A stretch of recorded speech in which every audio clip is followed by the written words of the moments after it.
Hey everyone, my name's AJ Akpodiete. And my name is Kristen Case.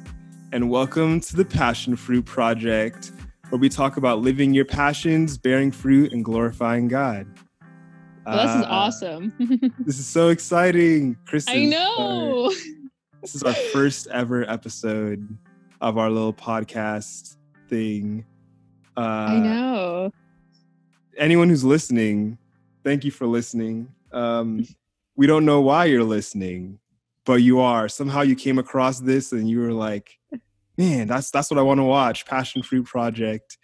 We had this idea, I kind of came to you, Kristen, with this idea to start a podcast. Right. And first you invited me to be on your radio show at school. Right, exactly. So I knew that you'd be the perfect kind of person to do something like this with. Then I was kind of laid out the ideas behind it, and then you were kind of like all for it and whatnot, and here we are.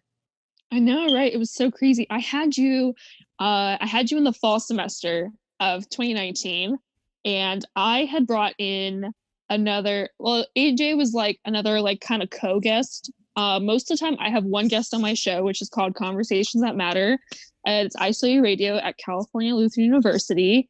And pretty much like we were just talking about hip hop and just everything about like the cypher and the culture behind it. And then he came on to another one. It had a little cameo in the spring semester before quarantine about dance and everything. So I just also knew that like AJ is just such a fun and loving person to like talk to. And we always have really great conversations. So I figured, why not? Like, I was like, I'm excited to do this. Like, I wasn't sure because you texted me like late that, like the night. And then we talked about it the next day. Oh, and I was like, and it was so funny. And then I was like, yeah, no, like I prayed about it and I thought about it a lot. Right away, I did say yes because I just think this is such a good idea and I'm really excited to do it.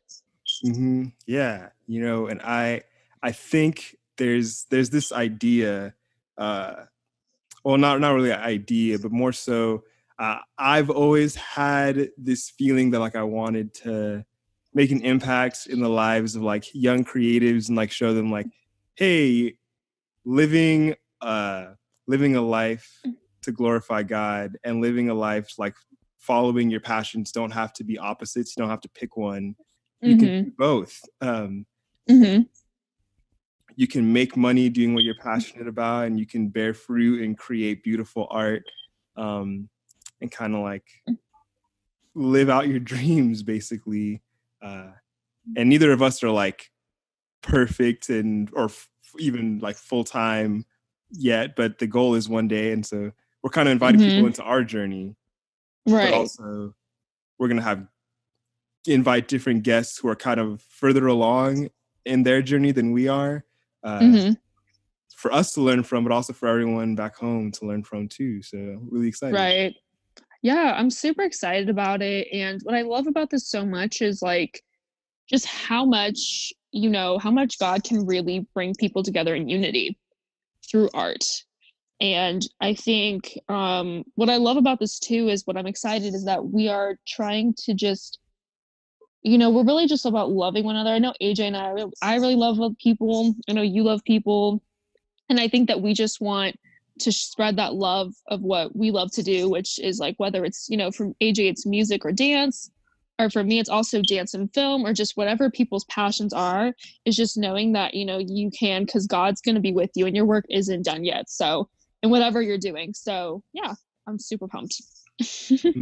Yeah. And, so we met through dance at school. So we're both dancers. Right.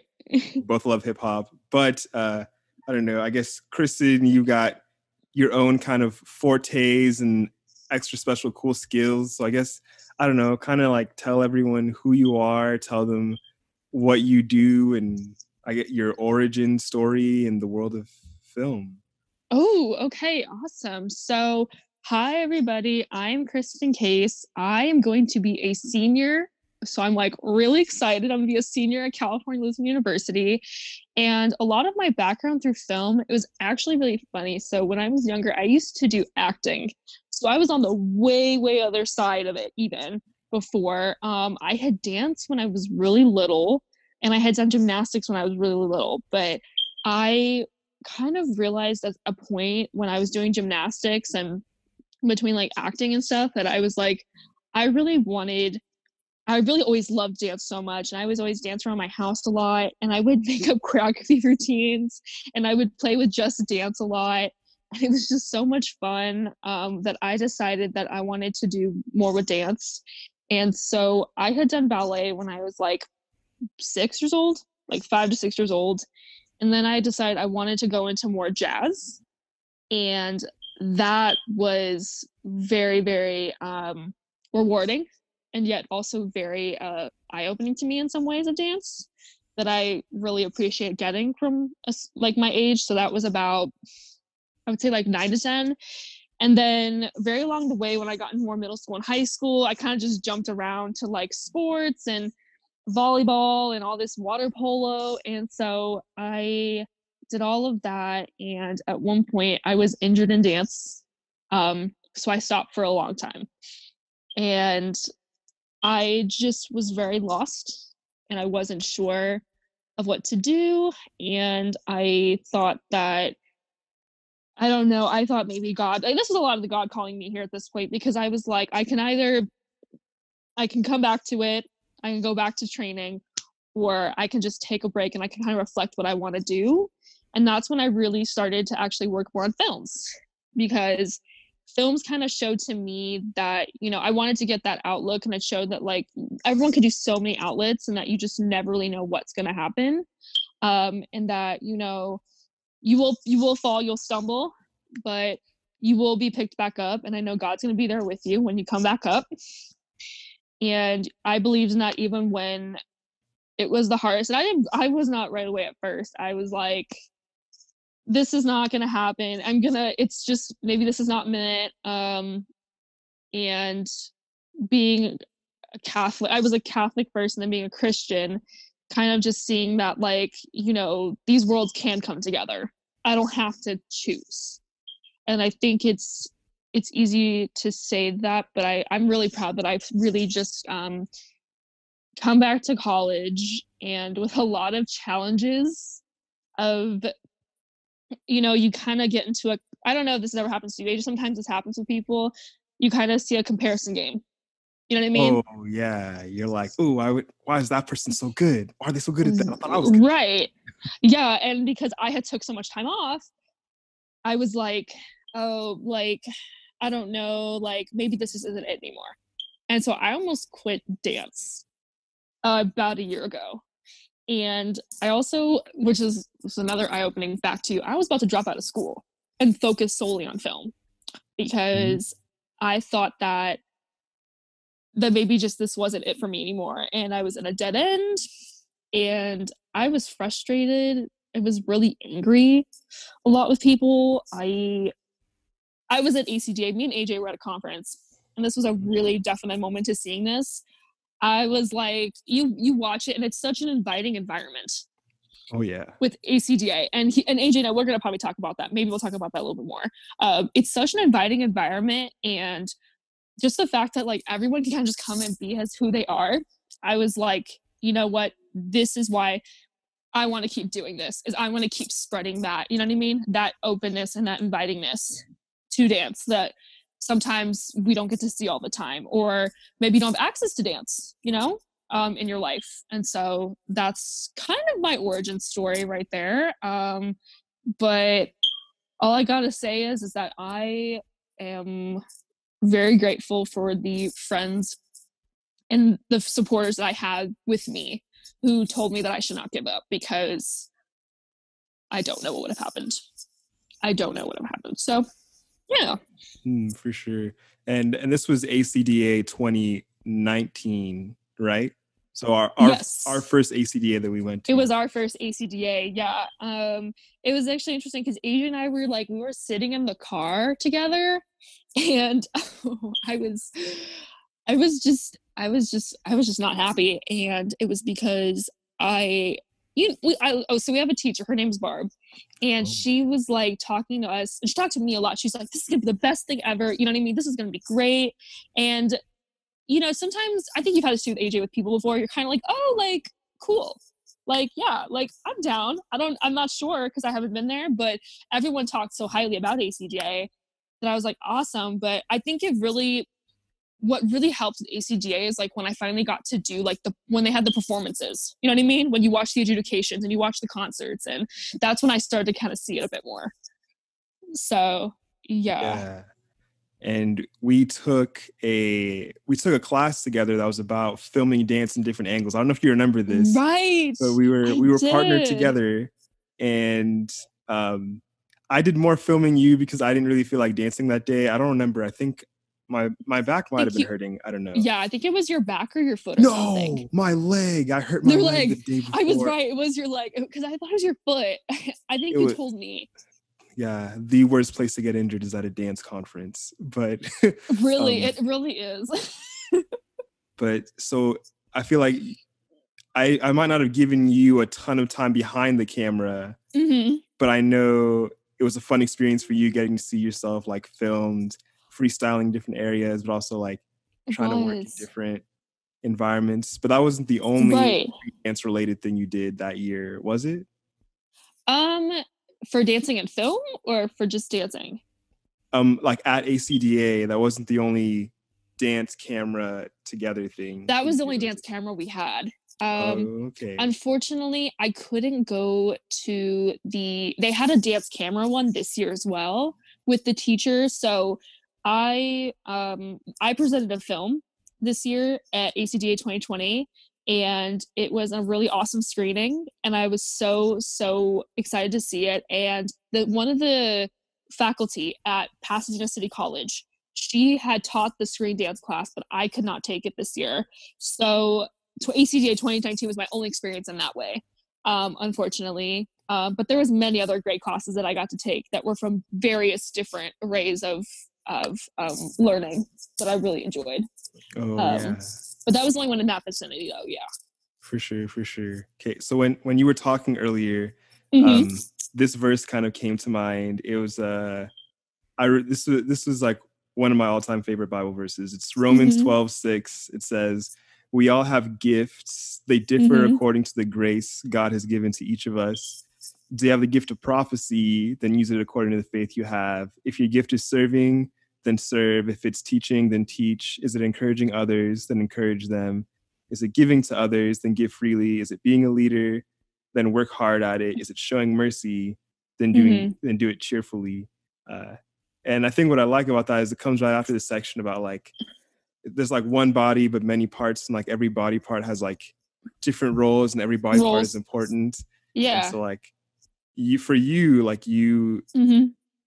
have like these different gifts of being able to like come up with film concepts and scripts, or I mean, you call them scripts, right? Like even when there's not words, when there's nonverbal. words, yeah.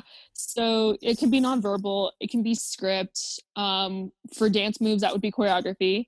So but yeah, like you found different ways to use your different gifts, and you do it cheerfully, which I think is really cool. And so I just want to say thank you for using your gifts, because it gives other people the pass to say, wait, if Kristen could do this, I could do it too. Aw, thank you. I really appreciate that. Yeah, with that, what I really learned with over time, and this is something I would say to any person, whether you're just coming into filmmaking or you're just maybe for dance as well, or if you're just trying to learn choreography, I would just say is give yourself the grace when you mess up or when you fail at those first attempts. Because I remember, especially my freshman year, and this kind of dug a hole a little bit with myself a bit sophomore year. And this is kind of why I started to get a lot of doubts and a lot of anxiety about things, was because even when it's a very small little detail in something for film, or if it's anything major, like if it's a location mess up, which I've had before, because every filmmaker's had that's possible. For dance, it could be this missing part in the routine that maybe you messed up your 8 counts or something, or you're just not sure, you're kind of stuck because you're trying to figure out, especially when this comes to choreography, is like the dancer in a certain placement. So I would just say is when you feel like you're just kind of crumbling to yourself and you're in a ball, just tell yourself that it's okay. Like, just give your anxieties to God, because he will give that for you. And I think for me, that's always kind of just stuck with me. And I think that's what I always remember, even when I'm in a conflict or a situation. And I'm going to be in plenty of those again throughout my experiences. So I just, yeah, thank you again. I appreciate that so much. And with the mistakes that I've made in the last year and with everything, that's why I really love it so much, is because of the mistakes I've had. And I'm going to keep making them. And I'm so ready to like make this. And actually, this is so funny. AJ showed me this Bible plan. He was talking about it, and it's called Chasing Failure. And I am going to keep that saved because I love it so much. And it's so chasing failure. That's what we're all doing. We're all going to chase it. And I love it so much. So thank you, AJ. Did you watch the little videos at the beginning of the first I three? did. They're so good. They're so good. They're so good. They're so good. Yeah, they're so good. But yeah, I love it. And thank you. AJ, seriously, no joke. AJ just cheers me up too with hip hop. And what he's really done is for the hip hop, and just for me, what I've really noticed is that he's given me a way of a new renewed perspective and such a God image for me with hip hop, and such a maturity. And when I say maturity, AJ, I'm saying it as a way that I have found such a perspective that is so you know what I mean? It's not like, only when I think of this, like when AJ does a cypher, you just see all of AJ's like soul, and you see all of AJ's just like goodness. And when I say by goodness, I just mean that it's just so vulnerable. And that's just what I love so much. And it pushes me harder in times, even when I'm afraid, that I want to be vulnerable, because it's like, you know what I mean? Like with ciphers, it's such a give and receive, you know? So I just love that so much. Yeah, for sure. And like, I think, and thank you, of course. I think that's how it should be for hip hop. Like, it should be a thing where like anyone can, well, I don't think, okay, let me word this right. Okay. Once I heard one of my hip hop teachers say one time, every hip hop class should be a beginner's class. I know what he meant, but what it sounded like was every hip hop class should be like beginner level. I think he meant every hip hop class should be accessible to someone who's never taken a class before, or who's never been around hip hop. And it's like, hip hop is supposed to be an inviting environment. It's like, it's a place where anyone can come and anyone can express themselves, like through the cypher and through even if it's not hip hop dance, but through music and freestyling and creating different kinds of art and stuff like that. So I'm glad that we've both been impacted by the cypher a lot the last couple of years. We really have. And I did not expect that. And I remember, actually, you do not know this about AJ, actually. One of the classes, I was just, I don't know what, we did the music exercise one. And it was the class, I remember this now. It was the music exercise, and it was where, remember when Ricky wanted us in our beginning hip hop class to like listen to the music more? Yeah. Remember that? And it was like, we all did not know what the words meant. We all did not know what the words meant, because sometimes we're so concerned about the words, but we're not listening to what's behind the music. And I think once he told me that, I was like, I kind of cried after the class, but in a really good way. But I cried because I did not when he said it to us, I just wasn't expecting that, you know. And I think with even my faith, kind of coming from, I was like Catholic, and now kind of finding just my home, and just finding even a new community in TO for me, which has been so invaluable. For that, you know, it's just so much that goes just beyond, and just even to what I thought. Like, sometimes it really has made me wonder just how much, you know, knowledge is great. And I want to say this, but I heard this from my small group, is that like obedience. And I just love saying obedience for that. Because I think with music, it's not about how much you know, it's not how much you know about something, or how much you read, you know what I mean? Or how much you can memorize the verses. It's just about just like asking those questions to yourself, and just having those conversations with yourself. And I think with hip hop too, like I had a couple conversations with Ricky right after that class, and just about that, because I knew about music, but I didn't really know more until that class. So I thought that was really interesting. Yeah. And for the people who maybe don't know what we're talking about, or who are like, what is this cipher that you speak of? It sounds very mystical. Right.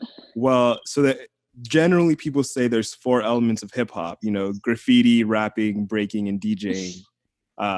However, people often forget about the 5th element of hip hop, which is knowledge, or the cypher, or this idea that you come and you bring forth, you bring yourself, and you like allow people to, you express yourself so that people can get to know you, but you also express things going on in the world and in society, so you spread knowledge of what's really going on. So we listened to the song Oceans by Jay-Z, and that's the song. Yeah. Like the song.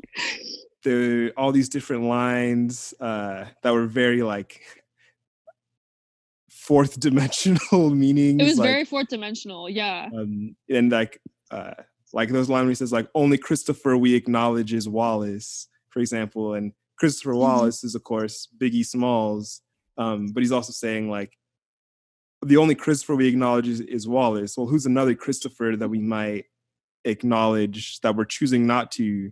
And it's Christopher Columbus, the guy who like quote unquote discovered America. And it's like this whole like, there's like layers on layers to the stuff that Jay-Z is saying in the song. And it's just the idea of hip hop. We're bringing knowledge of ourselves, but also spreading knowledge of the world around us. And so that's the cypher that we're talking about. And the cypher is like us, who we took that class together. We had a cypher, our community in that class. But then there's a greater hip hop cypher that encompasses all people who do hip hop across everywhere. Greater hip hop cypher.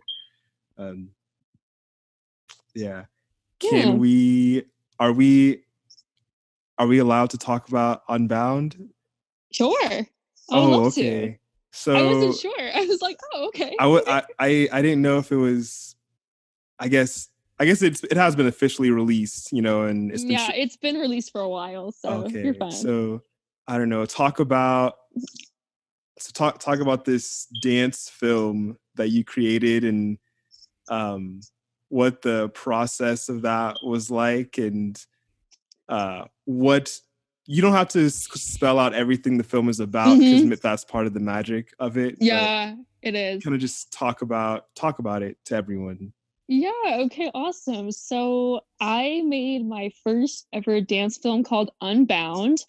You know, I was definitely very nervous at first when it was pre-planned in the summer, before I even decided I wanted to do this. I was on campus actually in the summer, and this is really funny. I was eating mac and cheese in my couch. Yeah, and I was watching Brooklyn Nine-Nine, and that's how I got Unbound from. I don't know how. To be honest, it's so weird to say this, but like I think I had thought about little bits and pieces before, you know, because you know how it kind of works is like, I think you probably had this too, like where when you're coming up with a song, where you probably had little bits of pieces of ideas that you thought about it for, but you didn't have the full idea. And I think that's kind of what happened to me a lot throughout the time, was that it was like a week before that I was thinking about 4 dancers. I was like, what's my next dance going to be? Because we had done our previous moving images and I had done my song Bruises. And then kind of when that was done, I was like, oh, what's the next thing? So pretty much I was sitting on my couch and I was watching Brooklyn Nine-Nine, and I thought about sponsors. Sorry, Brooklyn Nine-Nine. Not sponsored. I'm just kidding.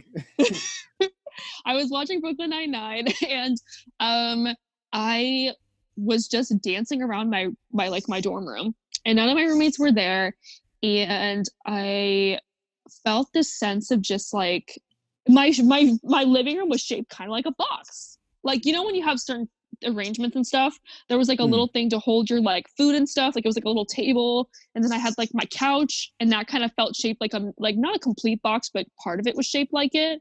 And then like of course my TV, it looks like a box because it's like a square. And so I was like, this whole room's a box, like what? Like no, wait, this feels like a box. And so I got this idea about boxes, and that's where it all kept coming with boxes. And then I was like, well, technically I was sitting in my car going to 507, actually, aka sponsored 507. Sponsored by 507. I was starting to write stuff down, and I was like, wait a minute, I am in a box. This chair is a box as well. So I was freaking out, and I thought about it, and I was like, wait a minute, I can do a dance about how everywhere we go, we're in these boxes. You know what I mean? Like how, well, the way we talk to, you know, how we talk to people, you know, how our interactions are, how we're, you know, we're sitting down in the places that we go, you know, the places, the people, and how we want to, I was talking about how we want to be to each other and just how to be kind.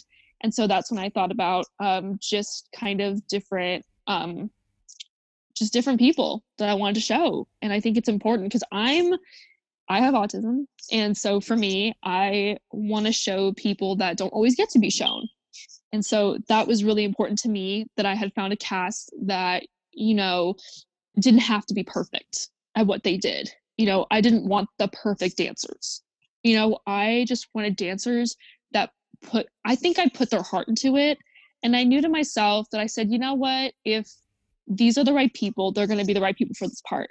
And so I first asked AJ, because I knew off the bat, I really wanted AJ, because just so much of just how much he brought to the school, and just the fact that he is just individuality, bringing hip hop to moving images, and, you know, to talking about it with his peers, and to teaching. And for that verse that you brought up is, you know, like to teach, you know, all the parts we play, like that's what I knew that was part of AJ's part, you know? So I just knew, I was like, oh my gosh, like this is perfect. Like, I'm gonna ask AJ. And so we were hanging out. I don't remember where we were fully hanging out, but we were hanging out somewhere. And I drove you. I remember that. I think it was actually 507. Oh my goodness. So this is gonna be a full circle. So I guess we went to 507. I literally, that actually makes sense now. That actually does make sense. So I was talking about it in the car, and I was like, I have this film idea. And I kind of explained it to you a little bit of what I had so far, and you were just like, yes, like you sent it to me. And I was like, I was definitely shocked. And I think he was shocked too. Maybe, I fully can't remember, but he was really willingly. And I just said, I was like, okay, you know what? I've got one person. The rest is going to be fine. No matter how it turns out in casting, it'll be fine. So all of that happens. I did auditions, and it was really good. We had a lot of things going on this semester, so definitely outreach was something that, you know, I was okay with it. You know, I mean, people could say I could have outreached it more, but I was happy with how it turned out.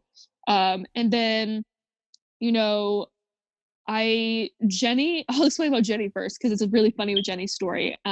With Jenny, she was in Barb's intro to dance class. And Barb was like, I think you should go to intro to dance class. And I said, okay, like, let's just do it. I think this will be really good. so I had talked to all these freshmen who are probably looking so scared at me because it's like their first or second week in classes with Barb. And they're like, who is this person? Like literally, because Barb's like having her like really give the attention to me.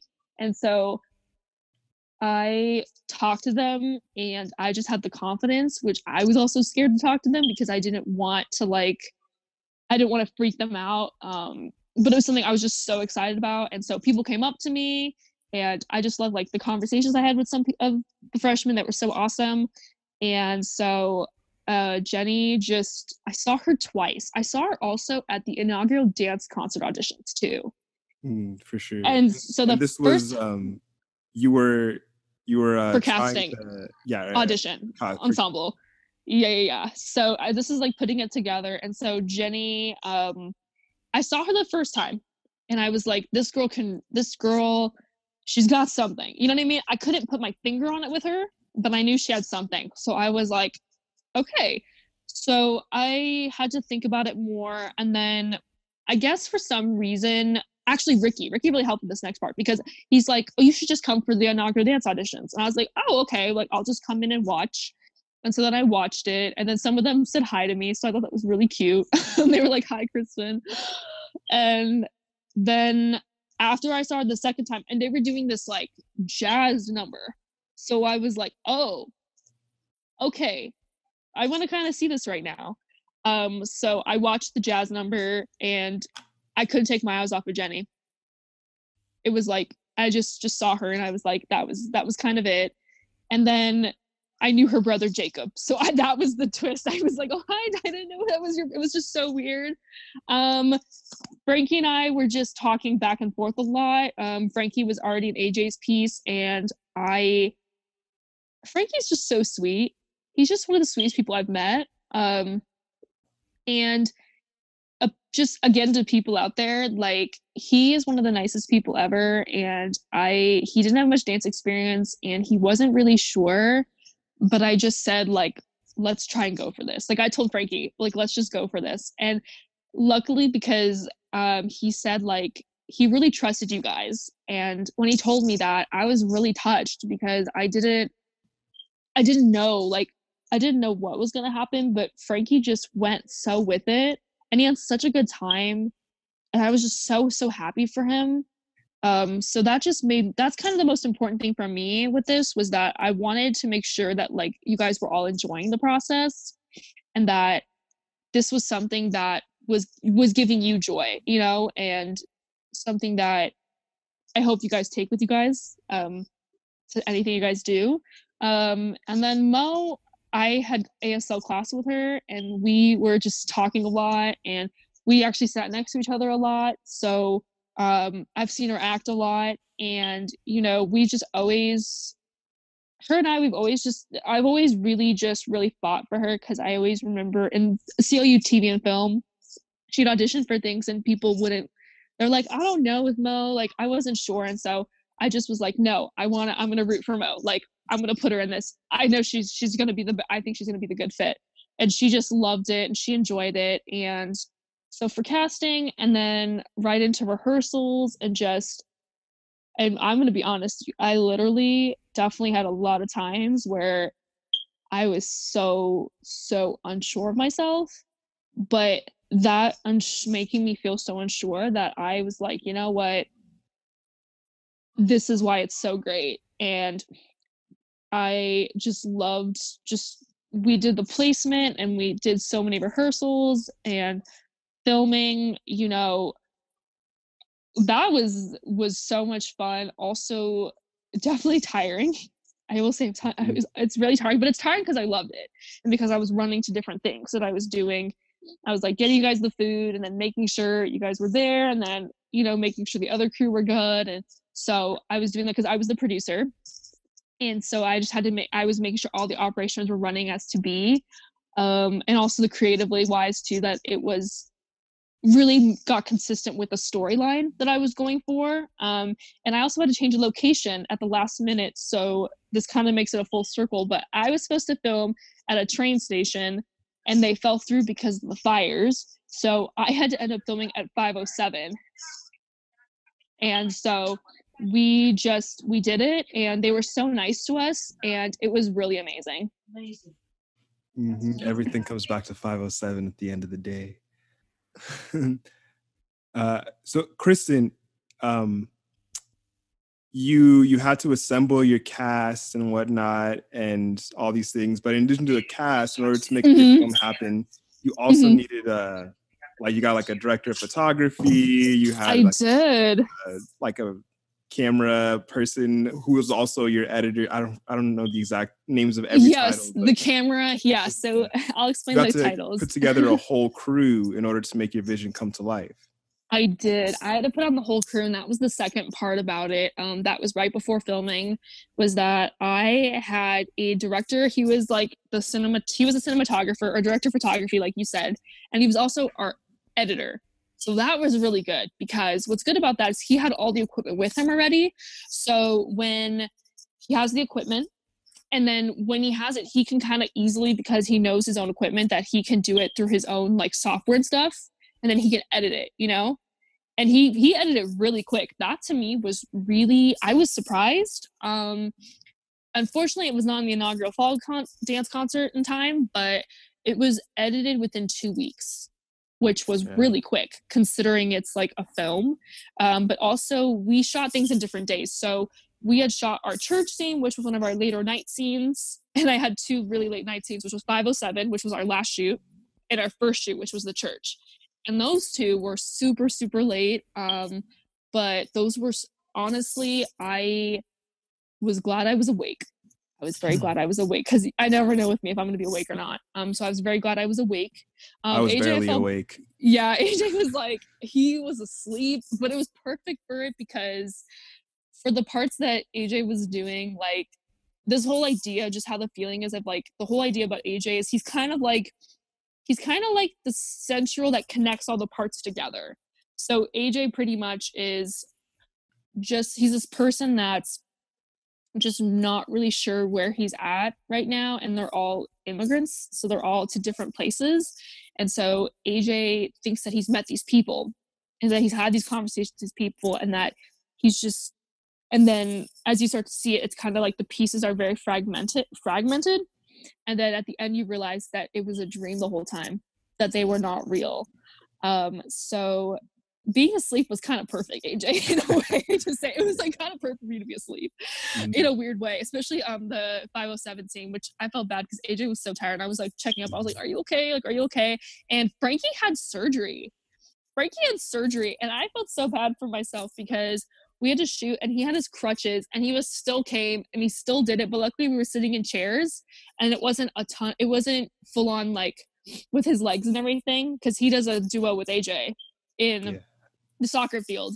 And so I made sure that it was just the upper body stuff. So when we did it, it was just the hands and stuff. So we do like this. Yeah. So that was so much fun. And I guess we should probably clarify for the people. When she says AJ, she's referring to, like, my character in the film was also named AJ. So yeah. I kept the names the same, because it's like about them. So like it wasn't like a film where like I could have made up the character names, but I was like, it could just be about them and like their real life stories, because I did go off of that too. Like Frankie and I had conversations about his background of life, and so that's when I thought about just keeping their same names. And then AJ, we've had plenty of conversations about, you know what I mean, your family, like what you've gone through, you know. So I just knew. And then Jenny and I had to pull a bit more, but it was really rewarding. So that's what I loved, is that Jenny and I was a little bit of more of a struggle, but I loved it because it definitely got her out of our comfort zone. And this got definitely out of my comfort zone, because I'm the person, this is shocking, AJ. I'm very outgoing, but I'm also scared to put myself out there sometimes. And this may shock you. I'm very shocked, actually. That does not sound because I know it doesn't sound. I'm scared to put myself out there, because it's the fear of failure. Sometimes that happens with me, and I think I was afraid that this would not work. I had that once or twice, but I was also going through a lot of anxiety, with personal stuff as well at the time. And just afterwards, just seeing how the film went, I saw it for the first time, AJ, and I literally was in my car by myself. I was sitting outside. Actually, funny, I was actually next to the soccer field, actually, because I was watching it, and I finally got the footage from him, and I watch it, and my face was, my jaw dropped, like, so much. Like, my jaw really dropped.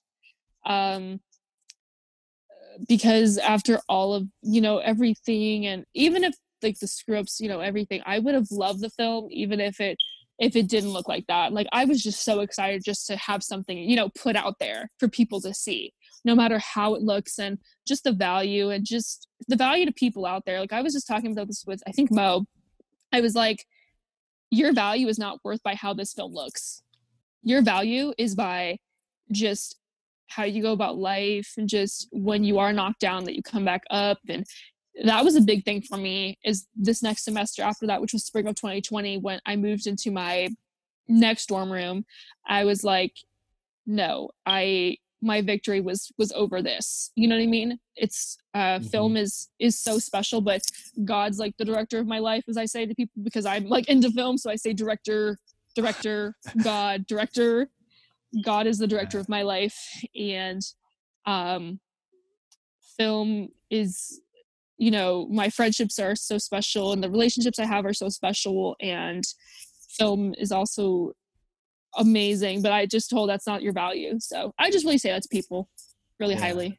And it's crazy because, like, the journey started in the summer, and then getting everything, like putting together your cast, putting together your crew, having the shooting, the editing, having to like pay for like a professional level editor and whatnot. Did, and which even requesting grant money and everything. Like, I did that. It all came together, and you got to see the final product of your work after all that, all those months of work.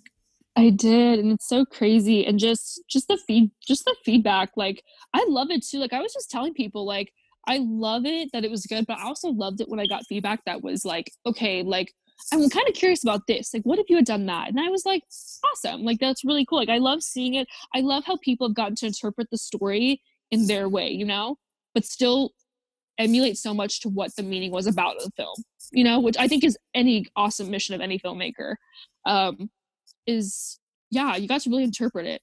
I think that was the coolest parts, was seeing what people were like, how it affected them, and then some people having conversations with me about why it hit them like that. I was very surprised.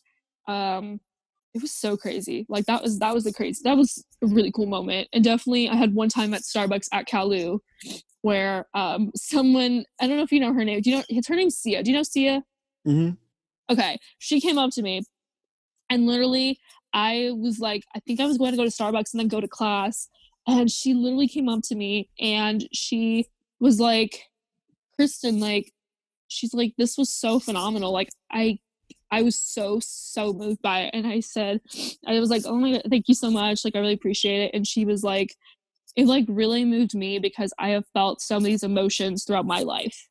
And I have felt this before. And then we talked a little bit, and some of it's a little personal, so I won't say all of it completely, but just that, I think it's really just with the world. And I'm just going to say this, I think even with everything with social media and everything goes on, I think it was really good to see what's really behind the screen. And I'm really glad I got to tap into that. So yeah, wow. It was crazy. So Kristen, this is only the beginning of the journey for you.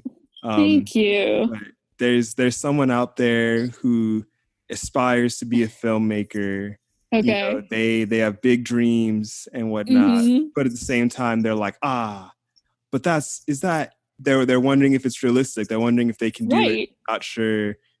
What kind of advice do you give to those people? Like, how can they live out their passions and bear fruit like you are doing? Yeah. Okay. I will say the first one is go at your own pace for everything. You know what I mean?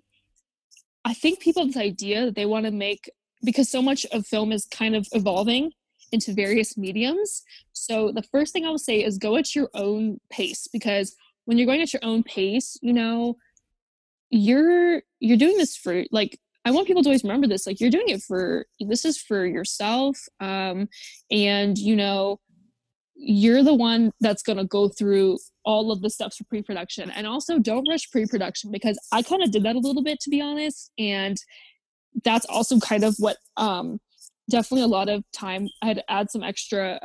I had to make sure, even late nights, I had to start sending stuff out really late. And that's just where the organizational. So just don't rush pre-production, go at your own pace. I would say to any filmmaker, just because when you do your pre-production and when it's really there, you're not, your production will become so much easier and it'll flow so much better too. That's a really important one. Two, honestly, like, make what you want to make. Like, I'm going to tell you that, because there's going to be people out there that are going to tell you you shouldn't make something, or I've had this before, how it's not a good idea, or this isn't the right time, or anything. You know, really ask God about that. Like, really call him into that. Call him into your prayer, or even when you're worshiping. And that was good for me, because when I was at my weakest moments, I would like worship. And what I mean by worshiping is various things. You can sing as loud as you want at the top of your lungs in your room, which is what I did sometimes. You can dance on top of your bed as much as you want, which is what I did a lot of times. It was a great experience. I actually did that a lot. That was a lot of it. Yeah. So honestly, just like worship about it. That's what I would really say, because I really just make what you want to make, you guys. Like, art is such a phenomenal form. Like, just make it. Like, you're always going to hear people say no, but like, say yes to it because you want to say yes to it. Don't say yes to it because someone's telling you to say yes to it. It's easy to feel like those expectations of like, you know, oh, well, is this person gonna like it, or that person's gonna like it? Like, you know, like, just make it. Like, if someone doesn't like it, then that's you know, you're the one that's making the film. I'm not making the film. AJ's not making the film. Yeah, so that's like another thing for me. And third is also ask for help, ask for resources. That's what I did. I would ask multiple people about resources that I needed help with, because honestly, I just still don't know everything about film. And you're not going to at the beginning. It's people, even your colleagues at campus, which I'm in a film program. So people they're gonna say they know something or they don't. Just ask for the help. Like, I would literally bark at Grannis like a bunch of times. I'll be like, hey, is this the right thing to use? I'm like, hey, no, shouldn't I use this instead? Or like, I would really ask him like really small questions. Just keep asking questions, because it just won't hurt you. It's better just to ask. I know it can be very scary to ask questions, and just to be approachable. But that's really important. I would say is really just, yeah, really ask questions. Even in dance, I've asked Barb a bunch of questions too. I'm like, hey, should I do this way or this part? Or even with people, I'm like, hey, like, how would it be if I had this person? You know, just kind of like, if I don't know them and I want to just kind of figure it out, just asking those resources, it will not help. And you can also, I ask God for things too if I want to, you know, find clarity in my decision making for things.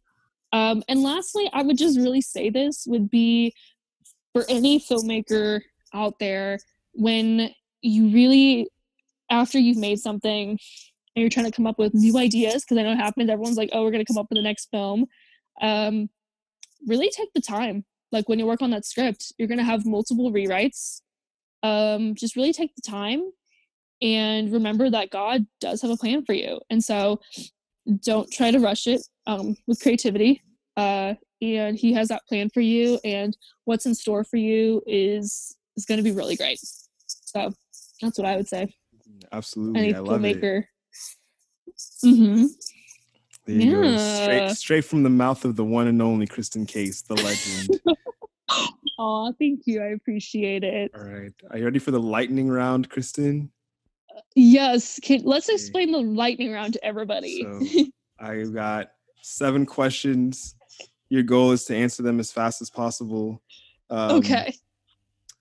Who knows? Maybe no matter what, you're gonna break the record because you're the first one, so you're gonna be setting the record anyway. Perfect. But who knows? All right, ready? Okay. And go. Favorite ice cream flavor? Chocolate. All right. Favorite movie? My favorite movie is The Breakfast Club. Favorite fast food place? In-N-Out. It's been addicting me since quarantine. Burger Diet. All right. What's your spirit animal? Ooh, dog. Have you ever broken a bone? I have not broken a bone. I've sprained. Any plans for world domination? Ooh, world domination. Ooh, I would love to help with world hunger by doing a poem challenge. Oh, okay. Would you rather have a horse-sized dog or a dog-sized horse? Dog-sized horse. All right, 44.1 seconds, Kristen. Okay, I will take it. Okay, but you gotta tell. So you want a dog-sized horse? Yeah, I would do it. I would. For sure, for sure. Well, maybe like, okay, I would have a horse-sized dog, maybe preferably more. I heard the dog-sized horse, and I was very tongue-twisted by it. So I think I just said dog-sized horse, but that would be a really big dog. I mean, it depends. Like, it depends on what type of dog. If it's like a mastiff, like, yeah, I'd be down for a mastiff or something, or like a German Shepherd. I don't know. Oh man. Well, that's the end of our first episode, everyone. Thanks for watching. My name's AJ Akpodiete. And my name is Kristen Case. And thanks for coming to the PassionFruit Project, where we talk about passion, bearing fruit, and glorifying God. Kristen, Where can people find you? People can find me at my Instagram, which is @girlwiththeavocado. Yeah. And if they want to watch your film, they can watch my film on YouTube. It is called Unbound by Kristen Case. There you go, everyone. You heard it here first. Adios. Adios.